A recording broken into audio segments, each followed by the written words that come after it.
Bueno muchachos, conforme a su votación, entonces hoy vamos a ver la tutoría de patología pleural, pues por este medio. La idea es que todos lo vean, como les dije, vamos a hacer un quiz de Socrative el sábado. Y pues la idea es que quienes lo respondan son los que podrán firmar la asistencia que pasará el jueves en la próxima tutoría, correspondiente pues a esta tutoría que lastimosamente no podemos realizar de forma presencial. La tutoría es corta, la verdad, y tiene hartas diapositivas, es por el número de imágenes que hay. Entonces vamos a empezar con derrame pleural. La patología pleural, pues las dos importantes que vamos a revisar va a ser el derrame y el neumotórax. Y pues vamos a empezar con el derrame, que pues como ya todos sabemos se define como una acumulación de líquido en el espacio intrapleural que se da de forma patológica. Va a tener múltiples etiologías como vamos a ver y va a poder ser unilateral o bilateral, y estas características, dependiendo de si es bilateral o unilateral, nos van a poder como realizar una aproximación hacia cuál puede ser la posible etiología. Por ejemplo, en la falla cardíaca, lo clásico es que haya un derrame que no sea tan profuso, por así decirlo, que no sea tan grave, que va a ser bilateral, o en el caso de ser unilateral va a ser del lado derecho. Entonces, si uno se enfrenta a un paciente con una cardiomegala en la radiografía que tiene solo un borramiento de ángulo costofrénico derecho, pues es bastante sugestivo de que va a ser por su patología cardíaca de base. Mientras que si nos enfrentamos a un paciente que tiene un derrame unilateral izquierdo, ya nos hace dudar un poco de que la etiología sea por esa falla cardíaca o esa disfunción de la bomba cardíaca, sino que puede ser por alguna otra razón, por ejemplo obstrucción de los vasos linfáticos por alguna masa o algo por el estilo. El manejo pues va a ser según la severidad, como vamos a ver después. En cuanto a la fisiopatología, pues primero hablando un poquito de la fisiología normal de la pleura, realmente no se sabe cuál es su utilidad. Algunos hablan de que es útil para evitar la fricción pulmonar y un poco de cosas, pero realmente no se ha encontrado una verdadera utilidad. Incluso existe un procedimiento que vamos a ver que se da en los manejos refractarios de patología pleural, tanto de derrame como de neumotórax, en el cual lo que hacen es hacer una pleurodesis, que básicamente significa pegar las dos pleuras y anular o eliminar por completo el espacio intrapleural.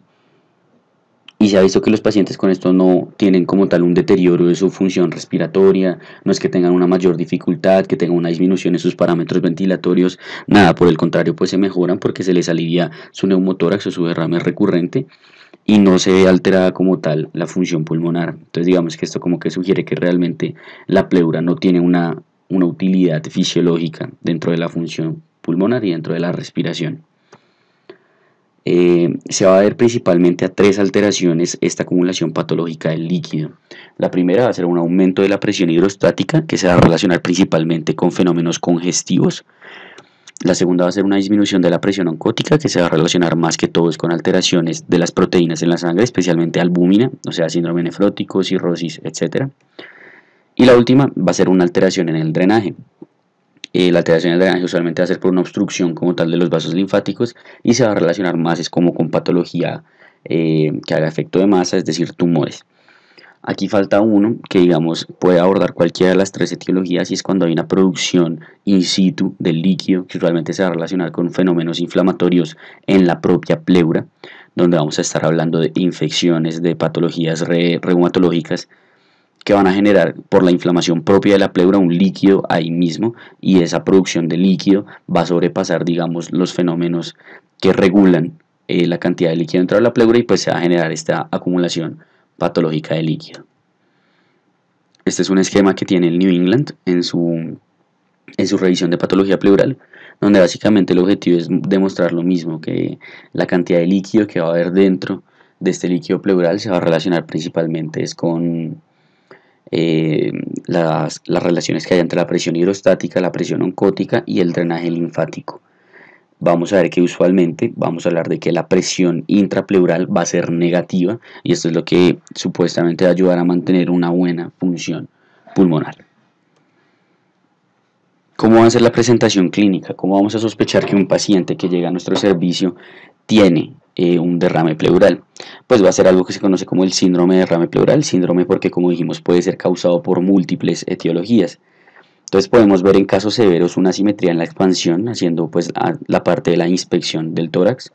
Si no es severa, no vamos a encontrar ninguna alteración como tal a la inspección. Aparte, dependiendo de la severidad, de si tiene dificultad respiratoria o no, podemos encontrar los signos de dificultad respiratoria, tales como taquipnea, uso de músculos accesorios, etc.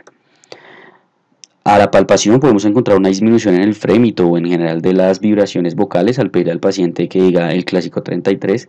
En el sitio donde está el derrame vamos a encontrar una disminución de esa transmisión de las vibraciones. Si se hace matidez, se va a encontrar una matidez, si hace percusión, perdón, se va a encontrar una matidez como tal a la percusión en el lado que se encuentra afectado. Podemos encontrar egofonía, que es ese cambio que hay a la auscultación cuando un paciente dice I y se escucha una E. Y podemos encontrar una disminución de los ruidos respiratorios precisamente pues por la barrera de líquido que hay entre los alvéolos y el fonendo. Clásicamente, históricamente, los derrames se han clasificado en dos tipos.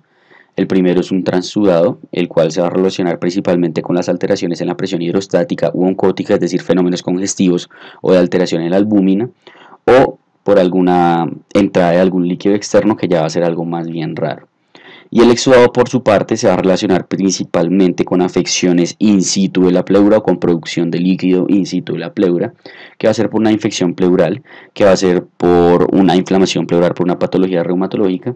Aquí también vamos a encontrar asociado la disminución del drenaje linfático, usualmente relacionada con patología tumoral, y puede haber también entrada de un líquido externo. La diferenciación entre un transudado y un exudado históricamente y siempre se ha hecho con algo que se conoce como los criterios de Light, que son unos hallazgos que se hacen tomando unos exámenes dentro del líquido pleural que se drena y dentro del suero del paciente, y haciendo unas relaciones podemos determinar si ese líquido es transudado o transudativo o es exudativo. Los criterios de Light son tres. El primero es una relación de proteínas en la pleura con las proteínas en el suero que sea mayor a 0.5, es decir, que sea indicativo de que en la pleura hay una gran cantidad de proteínas. El segundo es que el LDH o la lactato deshidrogenasa que se toma a nivel de la pleura, al relacionarla o al dividirla con la LDH que hay en el suero, nos dé un resultado mayor a 0.6, pues también sugestivo de que hay una mayor cantidad de LDH en la pleura.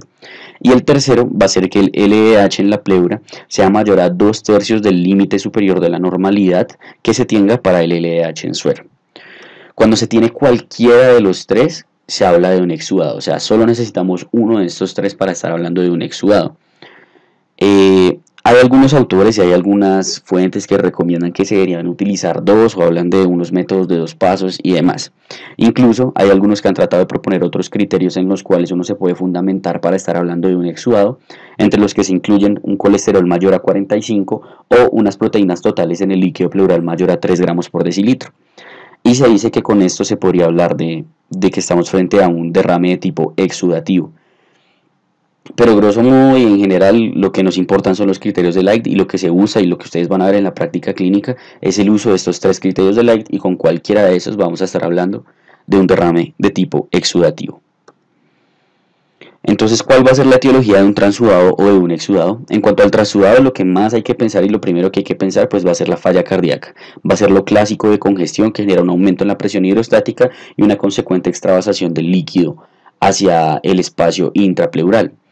Otras cosas que pueden estar relacionadas, las atelectasias.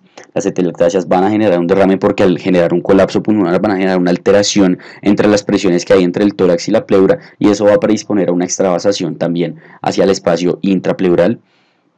Vamos a tener hidrotórax hepático, causas de hipoalbuminemia como el síndrome nefrótico, la entrada de líquidos externos como dijimos, cuando hay una fístula o algo por el estilo que genere una entrada del líquido cefalorraquídeo hacia el espacio pleural.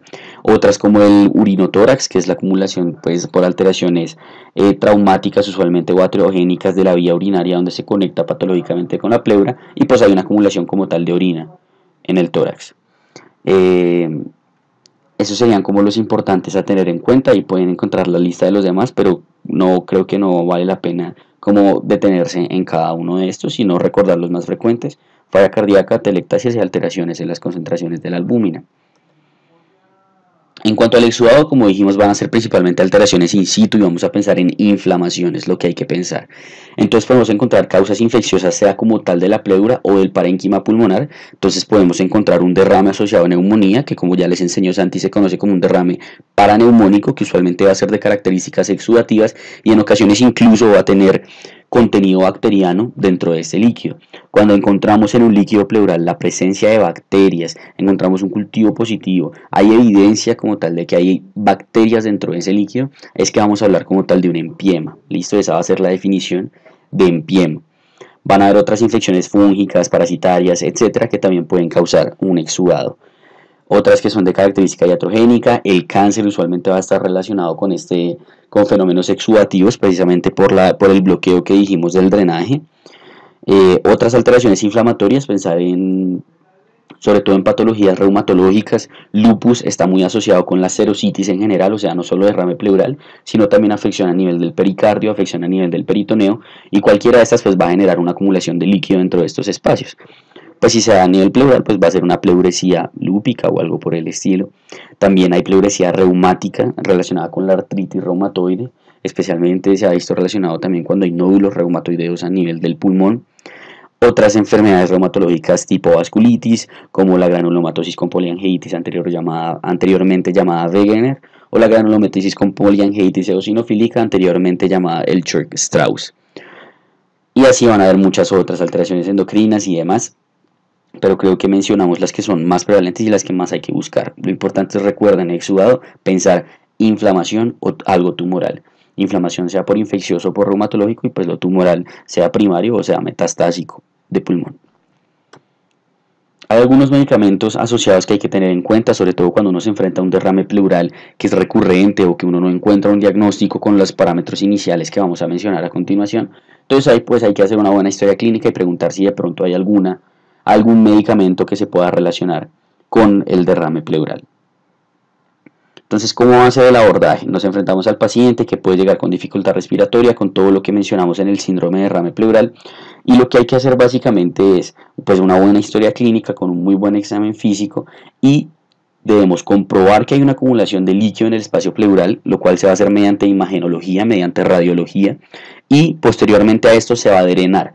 Solo hay unos muy pocos casos en los cuales no se va a drenar, que vamos a hablar a continuación, que es cuando uno, digamos, sospecha de forma típica que ese derrame es por algo. De resto, y como regla general, casi todo derrame pleural requiere un drenaje para hacer un estudio citoquímico y un estudio citoquímico y citológico y químico para determinar la posible etiología. Entonces, en cuanto a la imagenología, pues podemos solicitar una radiografía, un TAC, una resonancia, un ultrasonido y otros como el PET scan y cosas por el estilo, pero el abordaje inicial y lo que vamos a solicitar de entrada va a ser una placa de tórax. En la radiografía de tórax usualmente vamos a poder evidenciar esta acumulación patológica de líquido en el espacio intrapleural. La cantidad de líquido que se requiere para generar una alteración en la radiografía de tórax va a variar según la proyección que nosotros tomemos. En una proyección lateral se habla usualmente de que se requieren 175 cc o 175 mililitros de líquido. En la proyección antero-posterior se habla de 500 cc o 500 mililitros. En el decúbito lateral se habla incluso de 10, que es quizá la que tiene el menor margen para poder determinar que hay una acumulación patológica de líquido. Y en el decúbito supino, es decir, en el paciente acostado, vamos a hablar también de 175 cc para que se genere un fenómeno que vamos a ver ahorita que se conoce como el velo pleural. Estos valores van a variar dependiendo de donde ustedes lean. Algunos hablan de que en antero-posterior son 600, de que en la lateral incluso son 100 o valores menores, pero pues digamos que estos son como los que yo encontré más consistentes dentro de la bibliografía que se revisó. Cosas raras que se pueden encontrar dentro de la radiografía de tórax, que creo que vale la pena mencionar antes de pasar a las imágenes, son el velo pleural. El velo pleural, como les dije anteriormente, va a ser la alteración radiológica que se encuentra en un derrame pleural cuando se tiene un paciente en decúbito supino, usualmente relacionado con pacientes en unidades de cuidados intensivos, pacientes dependientes que no toleran la bipedestación para generar una placa de tórax adecuada en una proyección antero-posterior, pues toca tomar toca tomarles una proyección antero-posterior cuando ellos están acostados. Esto lo que va a generar es que ese líquido se se distribuya, por así decirlo, a través de la parte inferior del pulmón en la pleura, y entonces va a generar algo que se conoce como el velo pleural. El velo pleural es que vamos a encontrar que ese pulmón en el cual está el derrame pleural está como más blanco, está más radiopaco, pero sin llegar a ser una consolidación, y algo que va a ser muy característico es que en esa opacidad que hay en el pulmón no vamos a encontrar ningún broncogramo aéreo y vamos a ver claramente encima la vasculatura. Ahorita vamos a ver un ejemplo para que esto quede más claro. Otra alteración es el derrame subpulmónico. El derrame subpulmónico se da cuando se da la acumulación de líquido usualmente en la parte inferior del pulmón, y en vez de empezar a extravasarse, por así decirlo, empezar a salir hacia las partes laterales de la pleura, siempre se queda debajo del pulmón, y cuando se va acumulando de forma progresiva lo que va a hacer es que el pulmón vaya subiendo también de forma progresiva. Entonces lo que vamos a encontrar es un signo que se llama el signo de Gibraltar, que usualmente está relacionado con la proyección lateral, pero también vamos a encontrar algo sugestivo y similar en la proyección posterior anterior, como vamos a ver ahorita en la imagen. Va a ser muy sugestivo el encontrar una separación mayor a 2 centímetros entre el pulmón y la burbuja gástrica cuando estamos hablando de un derrame subpulmónico del lado izquierdo. Y en ocasiones, por efecto de la presión del líquido, el diafragma puede llegar a ponerse cóncavo, y se habla incluso de que puede llegar a generar una respiración paradójica, un movimiento paradójico con la respiración en el paciente. Y por último, el derrame loculado. El derrame loculado va a ser usualmente relacionado a fenómenos inflamatorios, es decir, a derrames de tipo exudativo, en los cuales se genera un tejido fibrótico alrededor del líquido y digamos que encapsula este líquido.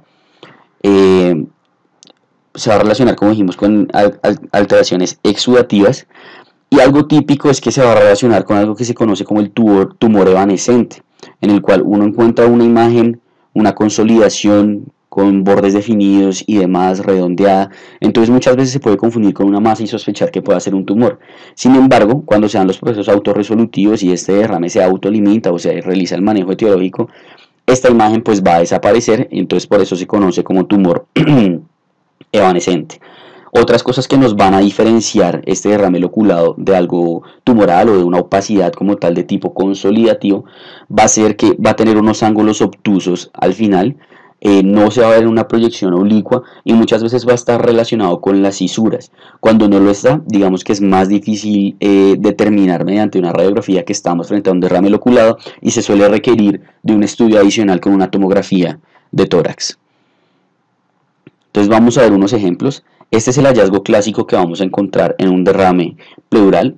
Va a ser, como vemos aquí, una radio-opacidad, y ustedes pueden ver que hay un borramiento del ángulo costofrénico. Aquí podemos ver que en este ángulo costofrénico se ve completamente libre, se ve completamente radiolúcido, mientras que aquí encontramos una opacidad que nos borra este ángulo costofrénico, y algo muy característico es esta curvatura que ustedes encuentran acá, que se conoce como el signo del menisco o el menisco de emoción. Estas cosas son muy sugestivas y son típicas de que estamos frente a un derrame pleural unilateral del lado izquierdo. Otras veces no va a ser tan sugestivo y no vamos a encontrar un derrame de una magnitud tan grande, sino que simplemente encontramos la radiografía, vemos que este ángulo costofrénico está libre del lado izquierdo, pero en el lado derecho, al examinar el ángulo costofrénico, vemos que hay un borramiento, y hay precisamente ese mismo signo que mencionamos ahorita del signo del menisco o el menisco de emoción. Digamos que en estos casos ya sería un derrame más pequeño, estaríamos hablando de unos 500-600 cc de líquidos acumulados en la pleura del lado derecho. Y como estamos ante un unilateral derecho, y si tuviéramos antecedente del paciente, podríamos pensar que podría ser de etiología transudativa debido a una falla cardíaca. Otros casos van a ser ya el otro extremo y van a ser completamente severos. Esto es lo que se conoce como un derrame pleural masivo, en el cual hay una opacificación, una radiopacificación completa del pulmón, y podemos ver que incluso compromete estructuras mediastinales y desplacia la tráquea hacia el lado contralateral. Como vamos a ver el sábado en la tutoría de radiología, cuando nos enfrentamos ante un pulmón blanco o un pulmón completamente radiopaco, lo que nos va a diferenciar su etiología, si es un derrame pleural masivo o una telectasia severa del pulmón, va a ser hacia donde se movilice la tráquea. Como en este caso estamos hablando de un derrame, el derrame lo que va a hacer es, por efecto de masa, empujar la tráquea hacia el lado contralateral, mientras que una telectasia, como es un colapso pulmonar, lo que va a hacer es jalar la tráquea hacia el lado ipsilateral. Este es el fenómeno que les mencionaba cuando se toma al paciente en decúbito supino. Aquí pues la radiografía de por sí nos sugiere que es decúbito supino, no hay que empezar a analizar si es una proyección antero-posterior o posterior-anterior. Y lo que se ve es que mientras que en este lado, digamos que hay un leve borramiento del ángulo costofrénico, pero se ve más bien el pulmón libre de líquido o de derrame pleural como tal.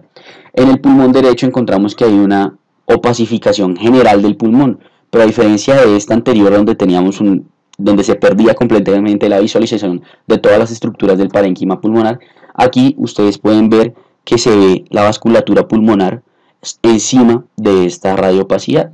Entonces esto es muy sugestivo de un velo pleural o de un derrame pleural en un paciente en decúbito supino. Además, por ningún lado ustedes van a encontrar algo sugestivo de broncograma aéreo que nos haga pensar más bien en un proceso consolidativo de tipo infeccioso como una neumonía.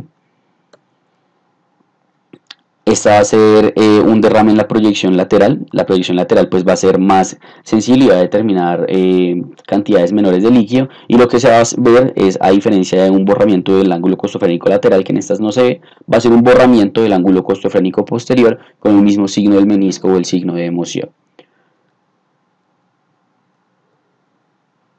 Este es el derrame subpulmónico, en este caso un derrame subpulmónico del lado derecho, y vamos a ver lo que se menciona como del surco de Gibraltar, que es que usualmente se relaciona esta curvatura del diafragma hacia arriba con una posterior caída y se ve un ángulo costofrénico lateral derecho permeable. Entonces, como este tipo de curvatura es lo que se relaciona con la roca de Gibraltar, lo vamos a ver mejor en la tutoría del sábado, y vamos a ver que en la proyección lateral se ve exactamente igual, solo que pues en forma lateral una curvatura de este tipo, con usualmente un ángulo costofrénico libre, porque el líquido se ha quedado acá debajo del pulmón y no ha entrado como tal en las partes laterales de la pleura. En este caso tenemos lo que se podría ver en una proyección en decúbito lateral. Aquí podemos ver que el paciente tenía un derrame unilateral del lado izquierdo, un signo de emoción y demás. Se le pide al paciente que se acueste hacia su lado lateral izquierdo y se le toma nuevamente una placa y se puede ver que el derrame se desliza a través de toda la pleura lateral y genera pues un engrosamiento, por así decirlo, o una opacidad en toda la parte lateral del pulmón izquierdo. Esto es muy sugestivo de un derrame y esta va a ser la proyección que va a poder determinar la menor cantidad de líquido dentro de la radiografía. Este es un derrame loculado, digamos que aquí puse el caso típico. Los derrames loculados más complejos los vamos a ver en la tutoría del sábado, donde se requiere la tomografía de tórax, pero puse este que ya uno puede por radiografía estar bastante seguro de que estamos frente a un derrame loculado. Como podemos ver, esta es la cisura lateral del pulmón derecho, esta que se ve marcada acá, que estoy siguiendo con el puntero, y aquí hay una radiopacidad muy redondeada con unos bordes muy definidos, y lo que decíamos que nos diferenciaba de una etiología consolidativa o una etiología de tipo masa tumoral va a ser que pues primero está ubicada sobre la cisura, que se ve congestiva, que se ve que tiene líquido, y estos bordes o estos ángulos obtusos que finalizan aquí en la proyección de la consolidación. Entonces esto es muy sugestivo de que estamos ante un derrame loculado. ¿Qué podemos ver en la tomografía computarizada?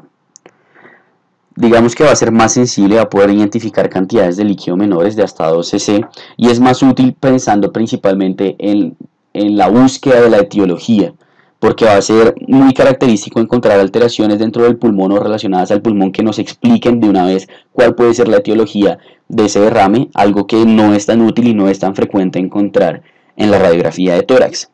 Va a determinar además si hay relación entre neumotórax, sugiriendo una posible fístula broncopleural. Puede mostrar la etiología, como dijimos anteriormente, y va a mostrar una ubicación más exacta de la lesión. Y aquí quizá también faltaría agregar que va a ser muy útil en los derrames loculados, porque nos va a mostrar precisamente esos procesos fibróticos que están loculando o están encapsulando un contenido líquido que sería pues sugestivo de un derrame loculado. Esto sería más o menos como se vería un derrame en una tomografía computarizada. Lo ideal es poner la tomografía en una ventana pulmonar, no sino vascular, perdón, en la cual el parénquima pulmonar es completamente negro o completamente hipodenso. Y vamos a ver aquí una hiperdensidad que no se ve en el otro lado, y esta es la muy sugestiva de un derrame. Podemos ver que incluso tiene la misma curvatura de la que siempre hemos hablado en la radiografía de tórax, mientras que aquí se ve completamente libre. Entonces este sería un derrame pleural unilateral del lado derecho. En este caso tenemos el ejemplo del derrame loculado. Digamos que si tuviéramos esto en una placa de tórax, no se vería tan lindo como el derrame loculado que vimos ahorita, sino que sería un pegote ahí, por así decirlo, sobre el pulmón, y sería difícil distinguir en la radiografía que es un derrame. Entonces, digamos, ahí nos remitiríamos como tal a solicitar un TAC de tórax y veríamos un tejido fibrótico hiperdenso que está encapsulando un tejido más hipodenso sugestivo de líquido. Entonces sería un derrame loculado del lado izquierdo. Y por último, les traigo como un caso particular que se puede llegar a encontrar, es raro, pero pues existe y hay que mencionarlo, que es algo que se conoce como el síndrome o el fenómeno de Contarini. Esto se presenta cuando hay dos derrames, o sea, tenemos un derrame bilateral, pero a diferencia de, por ejemplo, en la falla cardíaca, que es un derrame bilateral de tipo exudativo en ambos lados, ambos por la misma etiología, en el síndrome de Contarini, cada derrame de cada uno de los pulmones tiene una etiología completamente diferente. Se llama así precisamente porque hubo un italiano que se murió de un derrame exudativo relacionado a una falla cardíaca, asociado a un derrame, transudativo de una falla cardíaca, asociado a un derrame exudativo de tipo empiema. Entonces digamos que eso ya sería como lo sugestivo y así se vería en una tomografía computarizada. En cuanto al ultrasonido, pues cada vez hay más estudios en toda la patología pulmonar. Santi les mencionó que incluso en neumonía se habla de 20% de mayor sensibilidad del ultrasonido. Sin embargo, el problema es que es operador dependiente, como ya sabemos, no hay tanto como experiencia en su uso, sobre todo aquí en Colombia. Entonces el ultrasonido en la parte diagnóstica no va a ser tan útil en el derrame pleural por ahora. Quizá a futuro logre serlo y demás, pero por ahora nos quedamos nosotros con radiografía y con TAC. ¿Para qué sí nos va a servir el ultrasonido? Para guiar la toracentesis, para guiar el drenaje como tal de ese líquido pleural patológico que tenemos ahí.